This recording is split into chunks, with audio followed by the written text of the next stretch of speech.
Fala, galerinha! Gente, dando continuidade à sequência de vídeo falando da mão poderosa de Deus atuante no meio do seu povo, usando de homens e mulheres para realizar curas, milagres, maravilhas e prodígios. Então fica atento a esse vídeo aqui. Na palavra de Deus, no Evangelho de São João, capítulo 15, versículo 7, diz assim: Se permanecerdes em mim e as minhas palavras permanecerem em vós, pedireis tudo o que quiserdes e vos será feito. Então, gente, a palavra ela nos garante uma coisa: tudo o que pedimos em oração, sem duvidar, acreditando, o Senhor realizará em nome de Jesus. Mas é necessário permanecer nele, é necessário permanecer em Deus. E o que é isso? Ter intimidade com Deus, ter vida de oração, ter vida sacramental. É necessário permanecer. Não existe magia, não existe mágica de maneira alguma. É intimidade com Deus. O homem e a mulher que tem intimidade com Deus, ele é usado poderosamente pela mão poderosa de Deus. Então vamos falar de um homem que Deus usou de maneira extraordinária, chamado São Bento. Mas antes disso, roda a vinheta!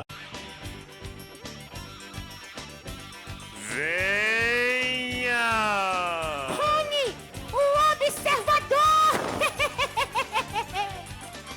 Pois bem, gente, esse pequeno livreto, resumidamente, muito resumidamente, a história de São Bento, seus milagres, seus feitos e também ali a sua morte, falando também da milagrosa medalha de São Bento, que foi escrito pelo Papa São Gregório Magno. Então ele vai narrar que São Bento, ele foi um monge, um abade do deserto, um homem que decidiu viver a sua vida totalmente desligada do mundo. Ele passou muito tempo no deserto e depois voltando a viver na cidade, não se acostumando com a vida cotidiana, rotineira, de contato com as pessoas. Para ele, aquilo ali tirava a intimidade dele com Deus. Então ele se retirou para o monte. Ele passou muito tempo da vida dele morando numa caverna no alto de uma montanha. E ali ele foi descoberto por algumas pessoas que passavam por ali, ficaram maravilhados com o estilo de vida daquele homem, que era completamente voltado para Deus. E aquilo ali atraiu muitas pessoas para quererem viver como ele viveu. Certo tempo, já tinha algumas pessoas que estavam ali querendo viver a regra de São Bento no mosteiro, e foi aumentando o número. E chegou um momento em que ele teve, junto com a ajuda de outros, construir um outro lugar, que ficava no alto de um monte. E aquelas pessoas ficavam ali construindo, só que eles tinham que descer o monte várias vezes por dia para pegar água, para mexer a massa, mexer o concreto, para construção. Chegou um determinado dia que eles começaram a reclamar essa ida e vida, subida e descida nesse monte para levar água. E aí eles foram falar com o abade São Bento, que, escutando as queixas dele, ele se retirou para um determinado lugar lá do monte. E lá ele passou várias horas prostrado em oração. Terminado o momento, ele pegou 3 pedras, colocou 3 pedras pertinho uma da outra, e aí foi ao encontro das pessoas que estavam lá trabalhando. E viu mais uma vez eles lá se queixando desse trabalho ardoso que era subir e descer para carregar água. E aí ele disse para eles, né, olha, você vai em determinado local aqui em cima do monte, você vai encontrar 3 pedras juntas e lá você vai retirar a pedra, que lá vai ter uma nascente de água para acabar esse problema. E assim eles fizeram. Chegando lá, encontraram as 3 pedras igualzinho o abade Bento tinha dito a eles. E aí chegando lá, eles tiraram aquela pedra ali que começou a jorrar água, pouca água, mas eles começaram a cavar ali na rocha, era na pedra, e eles começaram a quebrar ali aquela pedra, que começou a jorrar água abundantemente, e ali acabou aquele problema. Você aqui não lembra de Moisés quando ele bateu na rocha, que jorrou água daquela rocha? Olha, basicamente aqui o mesmo fato, já depois de Cristo, que Deus usou poderosamente um homem que teve intimidade com Deus para estar realizando um milagre semelhante. Outro fato extraordinário, gente, escuta aqui da vida de São Bento. Tem ali perto da onde ele morava um rio, e uma criança estava brincando na beira do rio. Só que ela se descuidou e começou a adentrar rio adentro, até que o rio começou a levar aquela criança e ela afundou. E aí rapidamente as pessoas começaram a gritar. Um dos monges correu lá onde estava São Bento e falou do fato. E ele perguntou: em que ponto do rio o menino afundou? Então ele apontou para o rio, dizendo: foi aquele local que o menino afundou. afundou. E rapidamente São Bento disse a ele: corra, vá lá e socorra o menino, pegue o menino. Aquele monge não contestou nada, ele simplesmente correu no desespero e chegando no rio, ele continuou correndo sobre as águas, como se estivesse pisando em terra firme. Chegando em determinado local, ele meteu a mão na água, puxou o menino pelos cabelos e trouxe de volta à margem do rio. Quando ele trouxe o menino, ele nem tinha percebido que ele tinha caminhado sobre as águas.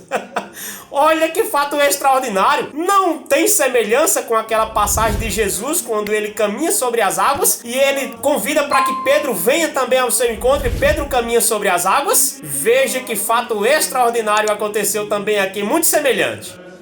Outro fato aqui, gente, extraordinário. São Bento é demais, foi demais esse homem. Ele já tinha ali vários monges que queriam viver a regra como ele vivia. Só que a regra era muito rígida. Eles passavam muita fome, eles dormiam pouco, eles passavam frio. Era uma regra que São Bento tinha para ele. E algumas pessoas começaram a seguir e querer viver como ele. Só que ele alertou aos irmãos: olha, vocês não irão conseguir porque eu vivo de maneira muito austera. E vai ser muito difícil para vocês. Mesmo assim eles quiseram. Até que chegou um determinado monge que ele se rebelou. Ele não quis viver como São Bento vivia, mas ele também não queria sair do mosteiro. Ele não queria abandonar aquela vocação. E aí maldosamente o que ele fez? Ele ficou responsável um determinado dia, junto com os cozinheiros, de fazer a comida do dia. E aí o que eles fizeram? Fizeram um cozido de pão. Fizeram pão. E esse monge, que não queria viver a regra, ele pegou o pão e escolheu. Ele fez a massa e marcou ali o pão que iria ser dado a São Bento na hora da refeição. E ele pegou uma pitada de veneno e colocou no pão de São Bento para que ele pudesse estar morrendo e ele ficasse no lugar dele. Chegado ao momento da refeição, trouxeram o alimento e colocou o pão que já estava escolhido na frente de Bento. Só que Bento percebeu que aquele pão estava envenenado. No momento em que os monges iam ter a sua refeição, era comum entrar um corvo lá no refeitório. E toda vida aquele corvo vinha e era alimentado por Bento. Então já criava ali uma amizade daquele corvo com Bento. Só que quando chegou esse pão envenenado e Bento percebeu que aquele pão havia morte nele, ele chamou o corvo e disse para que o corvo pudesse estar pegando aquele pão com bico e levando para um lugar muito longe, onde não passasse homem nenhum, para que não pudesse estar comendo aquele pão. E o corvo começou a rodear ali aquele pão, pulando e craquejando com o canto do corvo, meio que dizendo: mas eu não posso com esse pão é pesado para me levar ele no bico. E aí Bento mais uma vez determinou, deu a ordem: pegue o pão, corvo, pegue no seu bico, leve para um local distante para que nenhum homem coma desse pão, porque nele há morte. E aí o corvo bicou o pão, enfiou o bico no pão, abriu as suas asas, começou a voar para um canto muito longe. Depois de 3 horas, aquele corvo voltou para ser alimentado. Veja, gente, a palavra de Deus se cumprindo, pois foi isso que ele disse no Evangelho de São Marcos: se comerem ou beberem veneno mortal, não lhes fará mal. Então Deus salvou a vida de São Bento da morte que estava contida naquele pão. E aquele monge que tinha feito isso, ele ficou completamente envergonhado, confessou o seu pecado e a partir dali começou a viver a regra de São Bento de maneira rígida, na humilhação, por ele ter feito determinada coisa.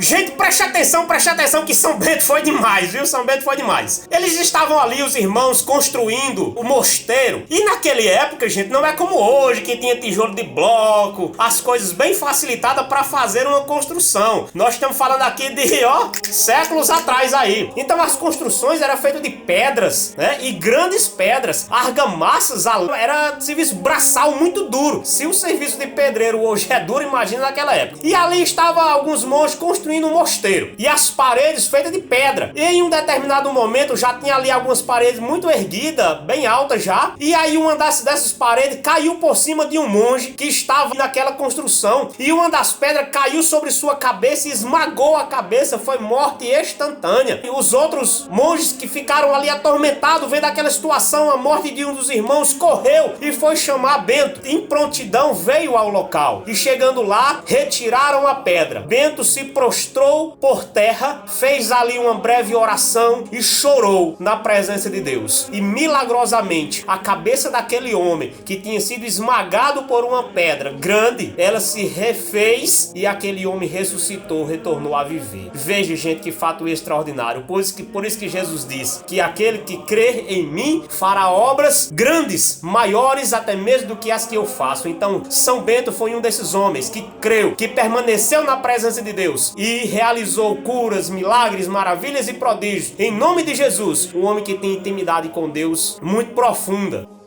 E tem muito mais, só que pra finalizar aqui, gente, olha bem, parece uma coisa simples, mas pra quem aconteceu foi algo muito grande. Bento, ele foi visitar a sua casa paterna um determinado dia. Chegando lá, ele foi recepcionado pela sua ama de leite. E aí, aquela ama de leite dele ficou muito feliz por ele estar ali. E ela foi pegar vinho pra oferecer a Bento, pra que ele pudesse estar tomando. Era comum, naquela época, o vinho, quando uma pessoa chegava em uma casa, para brindarem a alegria daquela pessoa que estava chegando. O vinho era sinal de alegria. Então, ela não tinha ali uma vasilha, um recipiente, uma jarra para trazer o vinho. Então, ela foi a uma vizinha e pediu uma jarra emprestada. Então, ela trouxe o vinho, só que no caminho, por descuido, ela deixou cair e quebrou aquela jarra em vários pedaços. E aí ela ficou muito desconcertada. Bento percebeu que ela ficou muito entristecida e ele percebeu também que aquela jarra não era da sua casa. E aí ela voltou para buscar mais vinho para Bento, voltou chorando. Bento se prostrou por terra, fez ali uma oração. Enquanto ele orava, chegou ali a ama de leite dele novamente. E ela viu quando os pedaços, os cacos daquela jarra que ela tinha trazido, que não era dela, era da vizinha. Ela viu quando começou a se juntar e ali se formou novamente aquela jarra. Sem cola, sem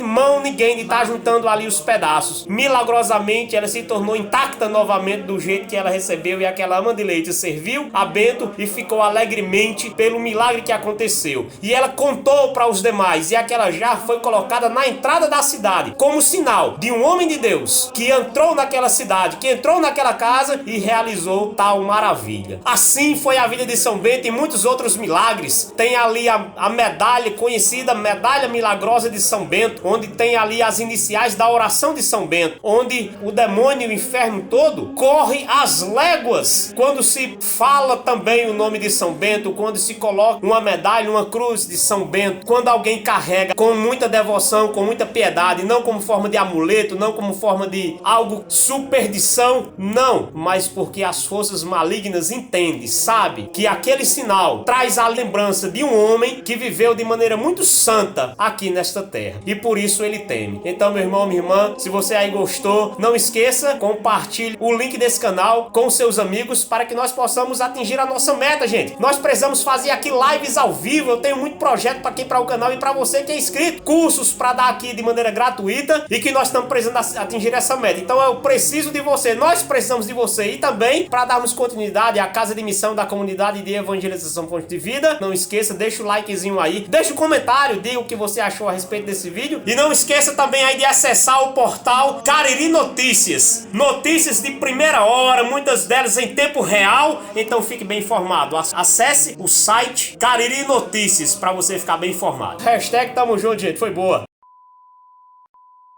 Cachaça pra tá se tremendo, foi? Mas é ruim, depois fica dizendo, não sei o que, o vídeo tá coisado. Você vai subir em determinado local, subir não, que ele já tava em cima, né? Você vai. Now the world don't move to the beat of just one drum. What might be right for you